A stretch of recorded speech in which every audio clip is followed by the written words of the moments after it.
ஜெய் ஜெய் சங்கர ஹரஹர சங்கர. தொடர்ந்து பல ஆன்மீக விசேஷங்கள் பற்றியும் அதன் பலன்கள் பற்றியும் பார்த்து வருகிறோம்.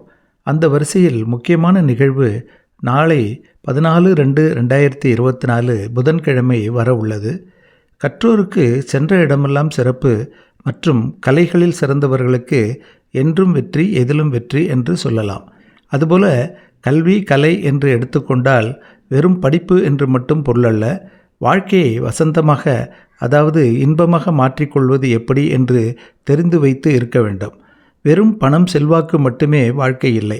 எவ்வளவோ பேர் பணம் நிறைய இருந்தும் வாழ்க்கையில் வசந்தம், அதாவது சந்தோஷம் இல்லை என்று சொல்வதை கேட்கலாம். வாழ்க்கையில் நமக்கு வசந்தம் கிடைக்க வழி செய்யும் ஒரு வழிபாடு பற்றியும் எந்த தெய்வங்களை வணங்க வேண்டும் என்றும் பார்க்கலாம். தை அமாவாசைக்கும் மாசி அமாவாசைக்கும் இடைப்பட்ட காலத்துக்கு மாக மாதம் என்று பெயர்.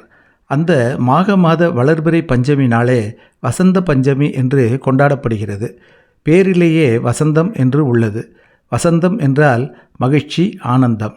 நமக்கு கல்வி கலை ஞானம் முதலியவைகளை தரும் சரஸ்வதி தேவி தோன்றிய நாளாகவும் இது கருதப்படுகிறது.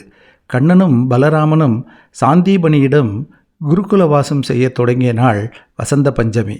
பிள்ளைகள் கல்வி கலைகளில் சிறந்து விளங்க வசந்த பஞ்சமி அன்று சரஸ்வதி தேவியையும் வாராகி அம்மனையும் தரிசனம் செய்வது மிகுந்த பலன் தரும். வசந்த பஞ்சமிக்கு சுக்ல பஞ்சமி என்ற ஒரு பெயரும் உண்டு.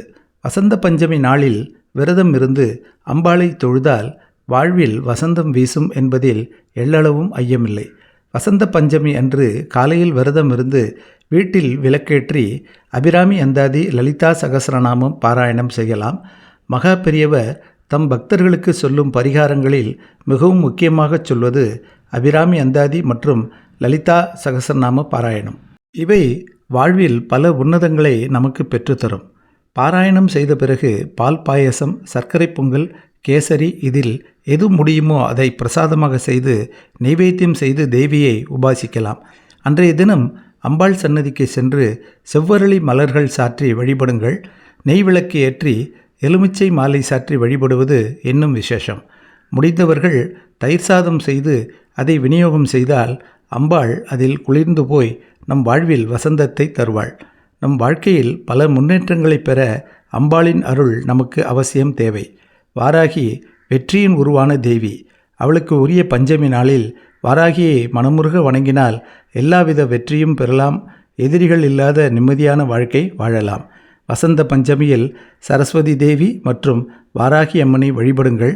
பிள்ளைகள் கல்வியில் சிறந்து விளங்கி நல்ல மதிப்பெண்களை பெற்று சிறப்பாக வாழ்வார்கள். எல்லோரும் சிறப்பாக வாழ வாழ்த்துகிறேன். மீண்டும் ஒரு சிறந்த பதிவில் உங்களை சந்திக்கிறேன்.